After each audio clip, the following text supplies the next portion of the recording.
This is the February edition of the Jim and Ruchi Nexus Energy Center podcast. Today we're lucky to bring you three great visitors to the podcast show.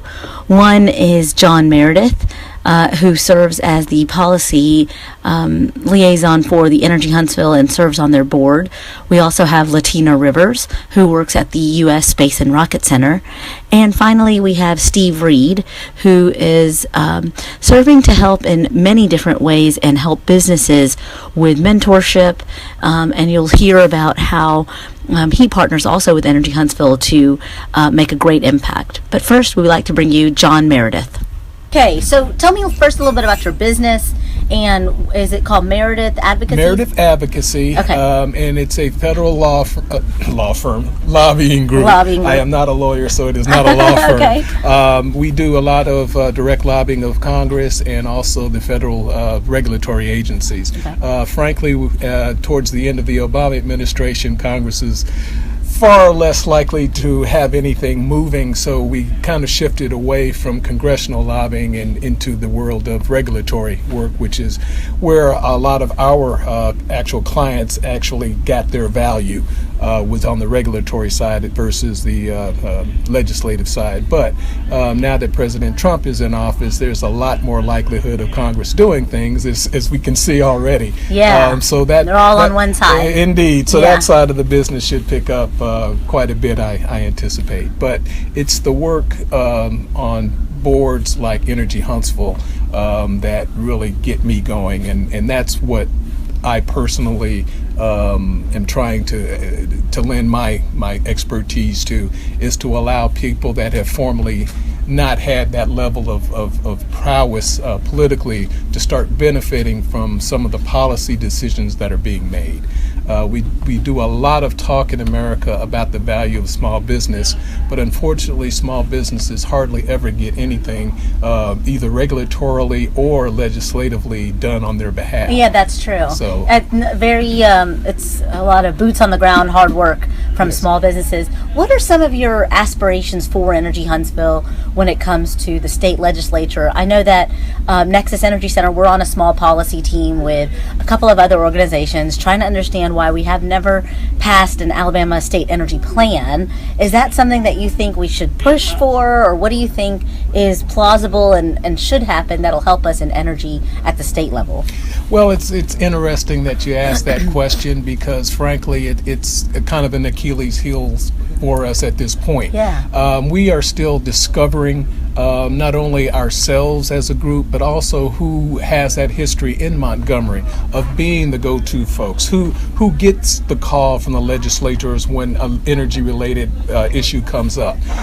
What I would want to see is us become that phone call, that when somebody is floating a potential piece of legislation at the state level, that someone in Energy Huntsville gets a call from a legislator and says, what's your position on this? Yeah. That's what we ultimately want to be. Okay. Now, along those lines, we've taken the baby steps of creating personal relationships with both staff and legislators themselves, trying to build that trust and let them know what we stand for and who we are, who our businesses are, and what they mean to their communities, so that when the issue comes up, they know who the player is, who the communities are that are going to benefit, and what the economic impact is for at stake for that company, depending on that policy change. Are you talking with legislators generally from the Huntsville area? Are you talking to people all around the state?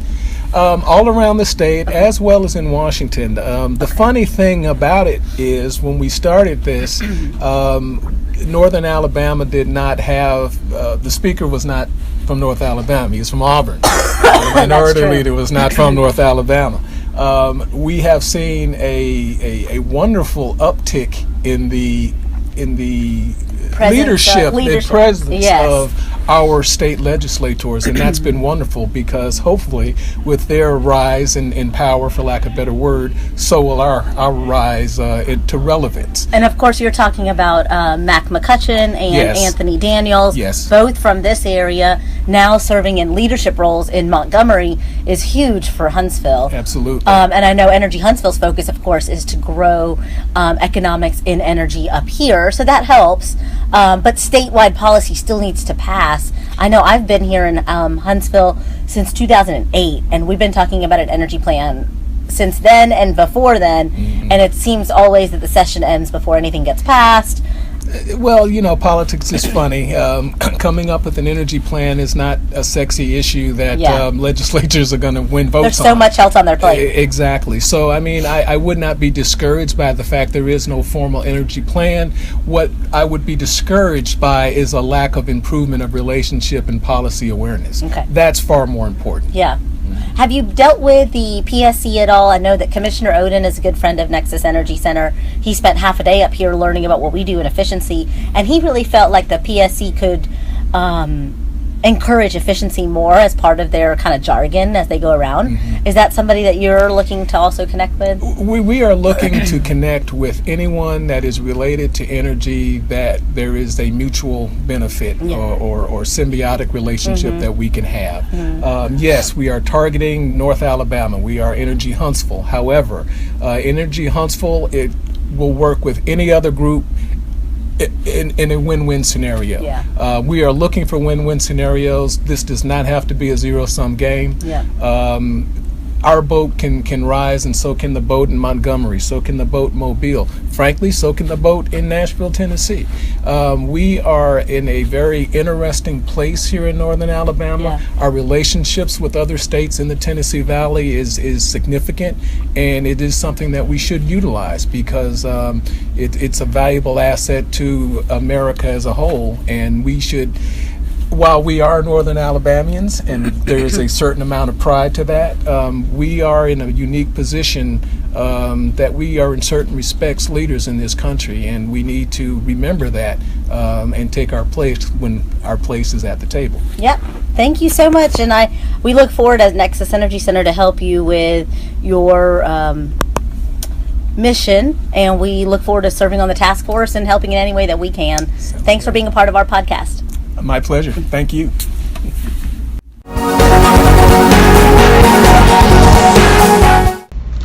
With us today is Latina Rivers, call sign Bumblebee, the Commercial Facilities and Energy Coordinator at the U.S. Space and Rocket Center. Latina, thank you for taking the time to speak with us today. Thank you. Hello, everyone.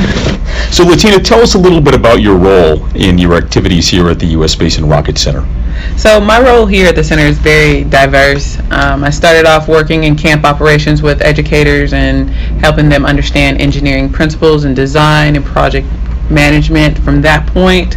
Then I went and worked directly for the CEO as her liaison. So she gave me basically 3 initiatives that I needed to tackle. One was dealing with energy. The other one was dealing with fostering a program with the JRTC and ROTC program, thus my call sign Bumblebee. And then the last one was just getting a handle on some of our best business practices here at the center and being aware of some things where we could improve. And after that, the sky was the limit. So as a liaison, I was exposed to a lot of public relations and media opportunities. So what that means is that I did several different spots for international and domestic media outlets. I did Scooby-Doo Moon Monster Madness with Warner Brothers. I did an Army spot with Starting Strong, talking about unmanned systems. Let's see, Melissa Harris Perry daughter came, and so we interviewed her, and I was that person, and they wanted to know about my life. Wow. And at that time, I was studying to get my PhD in material science and engineering. So I have a bachelor's and I have a master's, but I was like, why not? Let's get a PhD. Because, my life was never enough.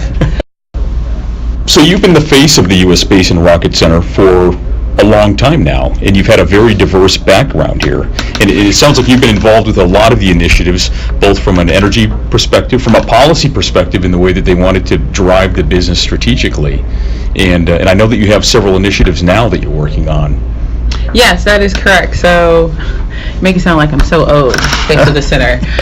But no, I guess I have indirectly been the face of the center, and we do have a lot of initiatives about energy, but most importantly, it's about workforce development and being inclusive for all. And I was lucky enough to do a TEDx where I got to present about right stuff, wrong sex. And in this presentation, or conversation as I like to think of it, is where I'm talking about the narrative of STEM is a little bit too narrow.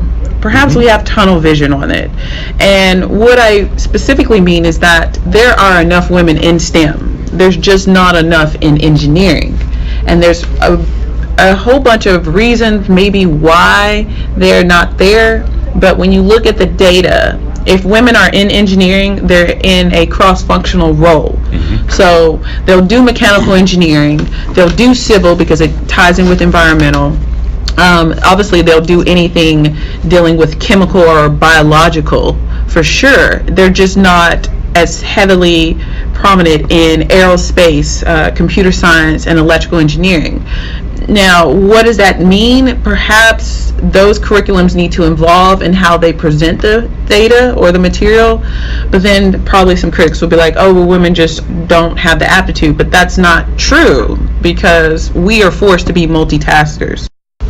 So we're going to link to your TEDx event so that others can view this significant presentation on women in STEM. Have you encountered other opportunities that have flowed out of that presentation for TED? I have encountered a couple opportunities. So one of them is I'll be speaking at the University of Alabama at Birmingham, their medical college. The diversity VP reached out to me. They're having a women's panel about STEM and inclusion, dictated or predicated to high school and college students. But really, my intent when talking to them is to make it easily digestible. Don't be afraid of it. You cannot be afraid to fail if you choose STEM as your core competency, because it's almost necessary to fail, to learn, to unlearn, and then relearn and apply it. If you take anything from me, know that in STEM we have to learn, unlearn, relearn, apply, and then repeat cycle. Great message. Absolutely. So certainly that overcoming the fear of failure is huge and enables you to push through and continue on when otherwise you may retreat. Have you had times in your life where you've really had to pursue, to be persistent, to realize what you've achieved today? I think that's true on every aspect of my life. I'm the oldest, so I'm expected to be awesome at everything. So I try to live up to that metric. But realistically, like I said before, with STEM, you learn, unlearn, relearn, and then apply again. It goes to dealing with the atmosphere in which you have to operate in. I would say go and observe, look, listen, and learn before really trying to go in and make changes. But then once you learn the information, sometimes people are not going to be receptive to you just because you may not look like the prototypical engineer. When I taught engineering to middle school and high school students, they didn't think they were getting me. They were expecting a white male. So they got instead a black female, and they were like, oh, this is different. And then working in industry with getting the accolades and things of that sort, people didn't always understand that I knew more. But because of my aesthetics, it was like, oh, I didn't expect all that to come out of that package. And it's like, why? That's a great message. Why? Absolutely. So it was certainly a time when you had to persevere and not only succeed and excel in the chosen field, but you had to overcome these obstacles that for many weren't there to begin with. Very much so. I guess I just get it from my mother, because my mother works in STEM too. And so it was just, the precedent was set. Failure's not an option. I love it. And then my dad was in the Army, so you just push through, and you try to think as logically as possible. So Bumblebee, tell me a little bit about some of the programs that you have going on today at the Space and Rocket Center here in Huntsville. So some programs that we have going on here at the center revolving around the energy aspect of what I do is coming up with a strategic plan. So I like to think of a strategic plan as a combination of a moonshot idea and then the operational ideas, and they meet together and you have your strategic plan. So with that being said, a quick one is people, process, community. People drive behavior, people drive culture. If you can have an effect on a person, then you've done a lot. The community coming in is where you're sharing the information. We are an education center. We're a science center. We love for children and adults to come in to touch, to play, just no running allowed. And then the process, what are the steps that you take? What can you learn from that process? Is it repeatable? Is it a closed loop? Is it open loop? I mean, those are the things that we have to look at. So what I did was created a training module to just make our general employee and new employees aware of how energy is a part of their everyday life and here at the center. There was a lot of imagery, but I drilled down on basic things, like people don't know what a kilowatt versus a kilowatt hour is. Having the understanding of what those definitions are enables them to use them in their vocabulary correctly. And then you can have open dialogue about it. Well, why is this light bulb better than that light bulb? Mm-hmm. Well, here's a reason why. Okay, yes, you may have an upfront cost, but look how much money it's going to save you on the maintenance fee or just going to the store and installing it. Like, who wants to be bothered with changing out light bulbs every 90 days? I mean, I don't. And then the quality of the light, too. Another initiative we're here working at the center is that on the community sector, we are now the official visitor center for TVA. So TVA is basically our parent company for making our electricity. They use a variety of renewables from coal to water to steam.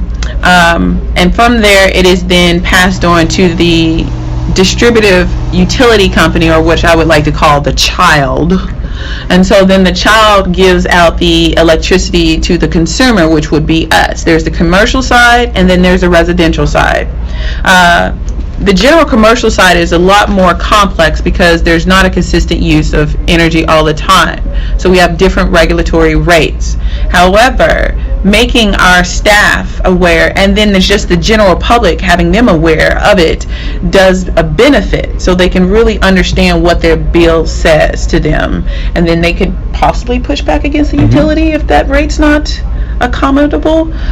Another thing is that we tie it into space, because realistically space uses all these power systems to operate. It was one of Von Braun's idea to have a permanent location in outer space, whether it be on the moon or to Mars, but you have to have proper power systems and know how they work. And really, it's just basic fundamental knowledge that we've manipulated to fit a niche system to be successful at. So really, the energy mission is the mission of this U.S. Space and Rocket Center. At its core, space exploration, space flight is all about energy, right? It's about energy management. It's about sustainability. And so the energy message that you bring from a facility standpoint and from an applied science standpoint fits right into the overall mission of the U.S. Space and Rocket Center. Very much so. I mean, you pretty much said it very eloquently for me. But yes, that's really what it is. We have other initiatives and mandates, so to make sure that we are a showcase for any type of educational or DoD or NASA initiatives coming from local communities or universities. And so with that, we are always striving to get the message out. You know, it's fun while learning. If anything, we do well. We do fun while learning here. And we create a global network where ideas can take hold and then grow, and then they can be disseminated out either through our educators program or through our week-long programs like Space Camp, Aviation Challenge, or robotics, to our even 3-day program, Pathfinder, where children come from their classrooms and they'll learn about space and about the direct application of all the STEM initiatives. It's really cracking their cosmic egg, honestly. I love it. That's wonderful, Bumblebee. So you're becoming somewhat of a celebrity in the energy world now. You've got an upcoming presentation on March 8th, Wednesday, March 8th, at the University of Alabama, Birmingham Alumni Theater. Why don't you tell us a little bit about that presentation? So this presentation is addressing hidden figures. So it's happening in the month of March, and March is Women's History Month, if you didn't know. And I think that has a lot of relevancy because sometimes women are actually forgotten about. Even though we make up half of the population, things aren't necessarily designed for us. Now, that's not for me to be like, I'm on the super feminist kick or anything like that. It's just making a general awareness of it. So in this panel, we're going to talk about women being hidden figures, in particular women of color really hiding out in the background, and how they have contributed to the infrastructure and history of what we know as America and the STEM program. And particularly, as NASA's movie showed, it was about women helping us meet the goal of going to space. No ifs and buts about it. They're referenced as computers, but later on they are no longer just seen as computers. They're seen as competent individuals, not necessarily competent women individuals or competent black women. It's just competent individuals. And I think the line that John Glenn says in the movie, where he was like, if the girl says it's good, then I'll do it. If she says it's good, It doesn't matter. I care about what she has to say, and that's the deal. So I'm talking and trying to inspire and connect with high school students and college students, and I think people do need to see the hierarchy of successfulness, whether it's directly in front of you or if you could just look at it through a window. That's a fantastic message, Bumblebee. Thank you very much for your time today, and for all that you've contributed to the U.S. Space and Rocket Center. And of course, great seeing you at the TEDx event, and look forward to seeing you at the UAB presentation on March 8th. So thank you for your time. Well, thank you.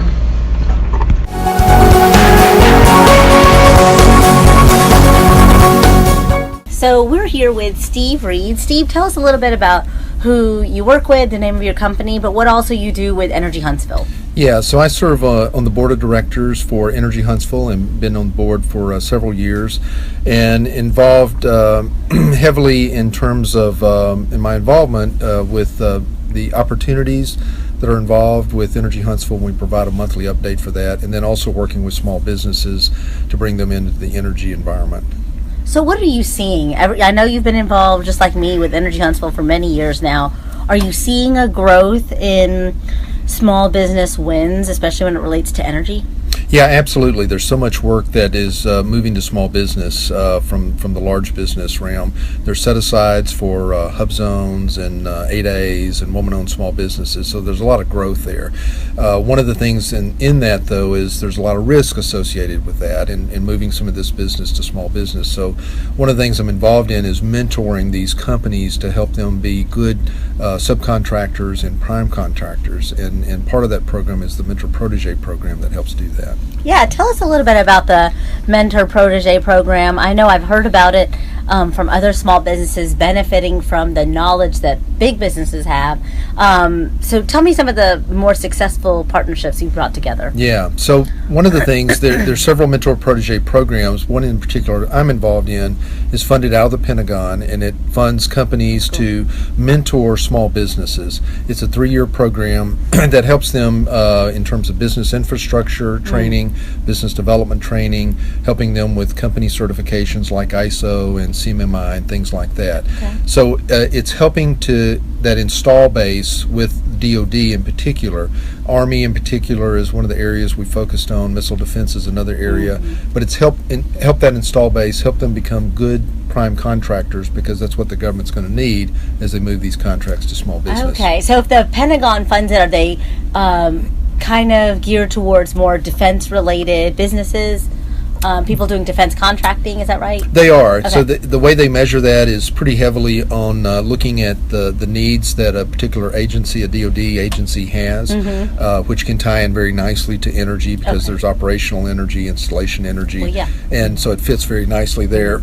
Also, though, they look broader perspective of federal government, any federal contracting, and how you mentor them there.